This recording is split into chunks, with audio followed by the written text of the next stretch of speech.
진짜 핫한 사람은 김행이지, 김행. 와, 나는 김행이 진짜 김행한 사건 뭐 이런 느낌 있잖아요. 그 행자가 갈 행자인가요? 그렇지, 갈행. 무슨 행자인지 한자가 간단하게만 좀 정리해 드릴게요. 왜냐하면 탄핵 이야기를 뒤에 많이 해야 돼서. 김행이 이 자기들 주식을 사줬다라고 하는 배우자, 그러니까 남편의 50년 지기가 있어. 근데 나중에 알고 그 리스트를 봤더니 사준 적이 없어. 이거 어떻게 해야 돼, 이게 있잖아요. 이거 왜 우리가 그 닉슨 게이트, 워터게이트가 뭐였냐면은 거짓말 하나 때문에 탄핵당한 케이스거든요. 지금 김행은 입을 열면 거짓말이에요.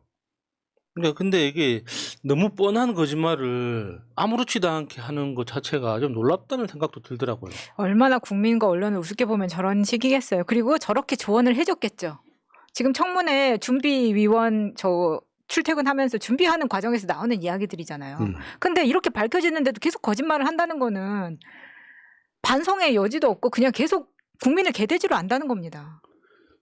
공동 창업자라고 했는데 아무도 이름을 몰라. 희한하지 않아요?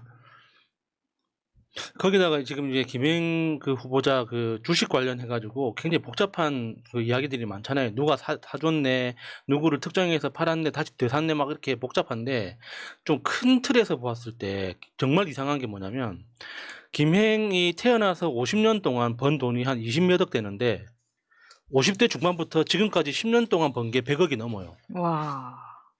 그게 근데 지금 잠깐만요. 100억대 보이는데 주가가 79배, 79배 급등했다 이 이야기잖아 지금. 그러니까 그 주가도 그렇고 실질적으로 소득도 그렇고. 그러니까 너무 신기하지 않습니까? 그 청와대 대변인을 했던, 그리고 청와대 대변인 끝나고 어떤 공공기관 기관장을 했던 그 기관들하고 너무 공교롭게도 다 겹친단 말이죠. 그러니까. 재산이 그렇게 급증하게 된 기간이. 신기하지 않습니까?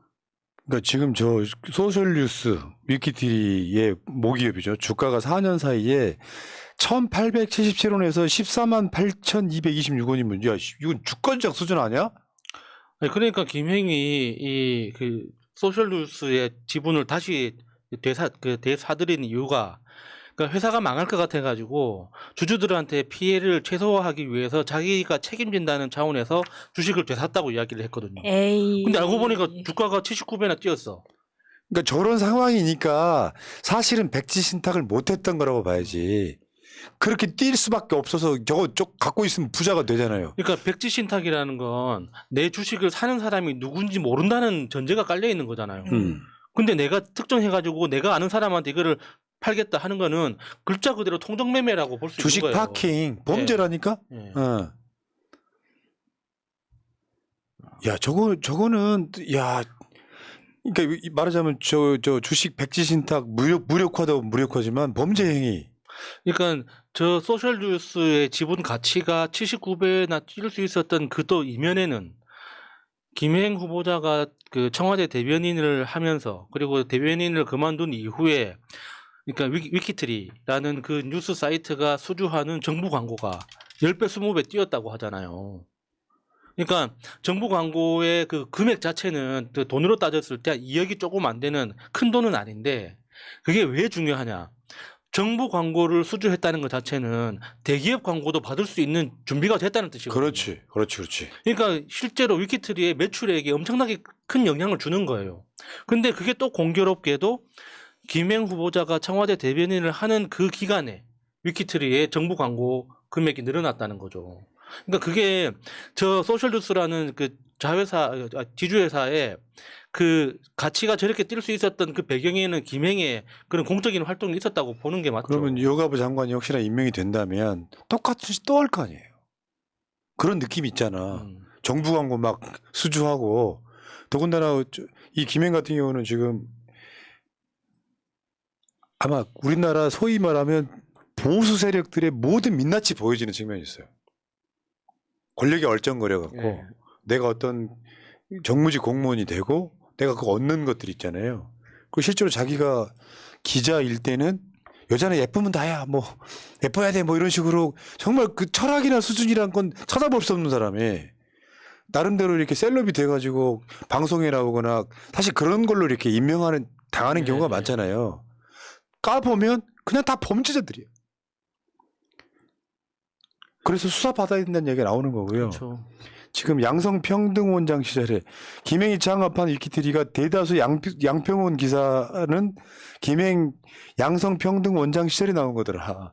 양성평등원이 사실 기사가 저렇게 많이 나올 일이 없는 곳이잖아요. 그러니까 이게 어떻게 보냐면 얘가 여성가족부 장관이 된 게 양성평등원장을 했던 이력이 있기 때문에 시킨 거야. 그렇죠. 근데 양성평등원장이 되니까 위키트리가 기사를 막 써제끼는 거예요. 그러니까 그 숫자가 너무 차이가 나는 거예요. 그러니까 양성평등원 그 원장이 아닌 기간에는 위키트리에 저 양성평등원 기사가 10개월에 하나, 뭐 10개월에 하나, 2개 요 정도 수준이었는데 원장 하던 시절에는 한 달에 2-3개씩 나오는 이 정도로 쏟아졌다는 거죠. 너무 차이가 나니까 그게 의혹을 줄 수밖에 없는 거죠. 그리고 지금 김행이 복귀 후에 위키트리의 정정 손해배상 등 청구 쉬운 5건, 7건. 뭐 이건 뭐 그렇게 중요한 건 아니니까 넘어가시고. 근데 국민의힘도 신청한 게 있다는 게 네. 가짜뉴스 많이 발행했다. 뭐 이렇게 볼 수 그랬나? 있는 거죠. 근데 이분은 지금 확실히 관종은 관종 같아. 저건 유명한 신호등 패션이라고 하는데. 미친 신호등입니다. 이거 말고도 뭐 노란색도 있고 막 그러지 않아요? 지금 아니, 3개만 올라온 거 아니야? 아니 저 3개가 지금 가장 대표적이긴 한데 빨간불, 파란불, 녹색불. 나 이제 도어 스태핑 안 해! 라고 말한 이후에는 이렇게 옷을 안 입는다는 게 웃기다는 거예요.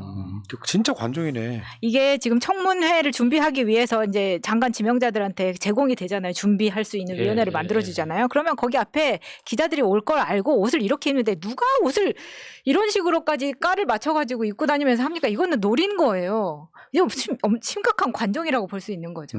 네. 그런데 드러난 것이 모두 범죄 혐의들이 많이 드러나니까 이제 나는 도어 스태핑을 하지 않겠다.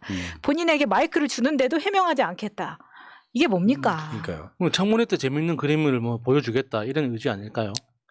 아유, 참 어쨌건 간에 야, 김행정도 인생 살면서 저 정도로 돈 벌고 뭐 수백억대 재산가가 되고 그러면 마찬가지 부러워합니다. 부러워 언니. 아, 진짜 세상 편하게 사는 거 아니에요? 매일매일 다른 색의 옷을 입는 게 아니라 한 방에 7가지 색을 입을 수도 있습니다. 그러니까요. 여기까지.